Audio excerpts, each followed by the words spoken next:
Okay, so in this problem, we are asked to prove that the left side is equal to the right side. It's more easier to prove that the left side is equal to right hand side because look at tan of x, look at this whole fraction here. It's much more easier to simplify this to see if we're going to get tan of x, to see if we're going to get sine x over cos of x. So just remember, everything that you've learned in trigonometry up until now is important that you know it. Okay, if you don't know it, first go fix it. Okay, so it's easier to convert this into that, maybe. Okay, but let's see if it's going to work. So the left hand side is equal to this. I'm just going to rewrite that a little again. So it's tan of x minus sine or 2x, everything over sine 2 sine squared x. Okay, so what I'm going to do now is I'm going to use, like I said, my knowledge, okay, of trigonometry. So here I'm going to apply one of the things that I've learned in grade 10 or grade 9, where tan of x is defined as sine of x over cos of x. So I'm going to write that down here. So it's 2 open brackets sine of x over cos of x.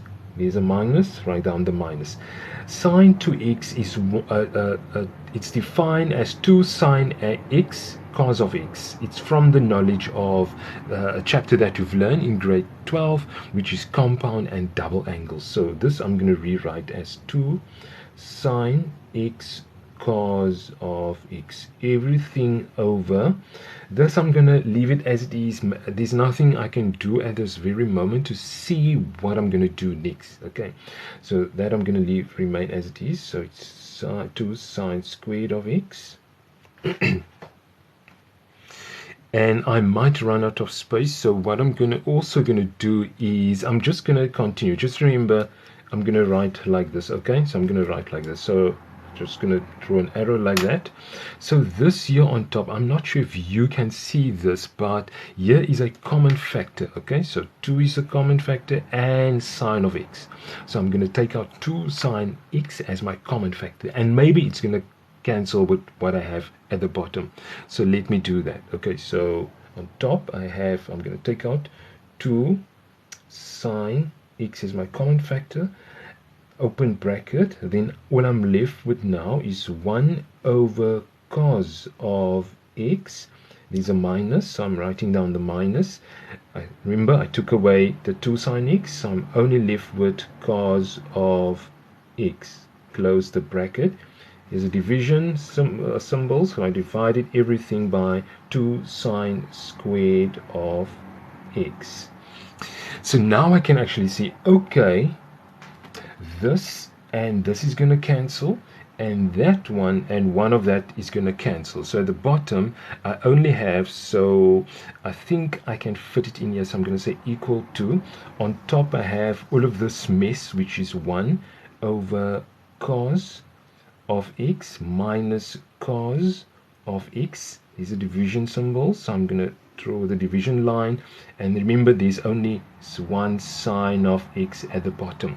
Remember, at the end of the day you want tan of x, which is also equal to, as you know from your previous knowledge, that this is actually equal to sine of x over cos of x. So that's, you want to get closer to that. Okay, so now here on top, I'm not sure if it's going to work, but let's see what's going to happen if we're going to simplify this here. So I'm going to say equal to, just remember, I'm trying to squash in everything on one page. That's why I'm writing like this. Okay, I don't want to write like this because I might get stuck here somewhere.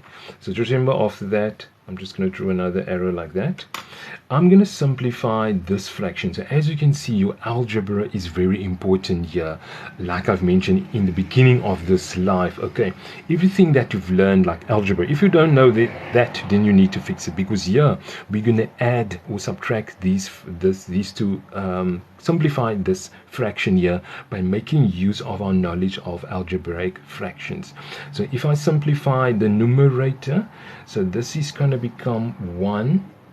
We just move up the book a little bit, so it's going to become 1 minus cos squared x, everything over cos of x, There's a division line, so I'm going to draw it there again, over sine of x. Okay, so now what you also need to know, obviously you know it by now, is you can't divide fraction by fraction. What do? You keep this one as d, so I'm going to keep it as d. So it's 1 minus cos of squared x over cos of x multiplied by the reciprocal of that, this. So it's going to be 1 over sine of x.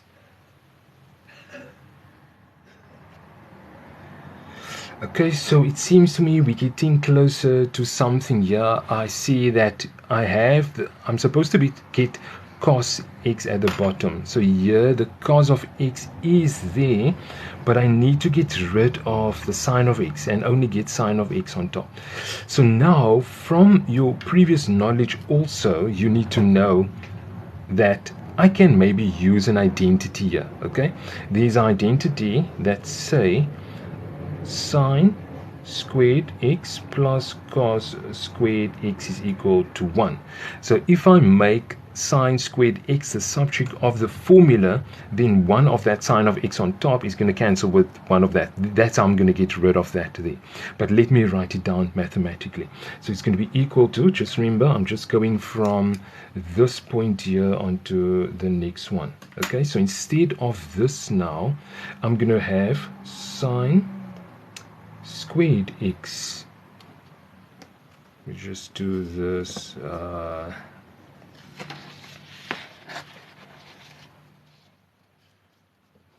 Okay, so now I'm going to have sine squared x over cos x multiplied by 1 over sine of x. And now I can see, okay, this is going to cancel with 1 of that there. So on top I only have my sine of x, and my denominator is just going to be cos of x, and sine of x over cos of x is equal to tan of x, which is actually equal now to my right hand side. So it's equal to the right hand side, and this here is my final answer.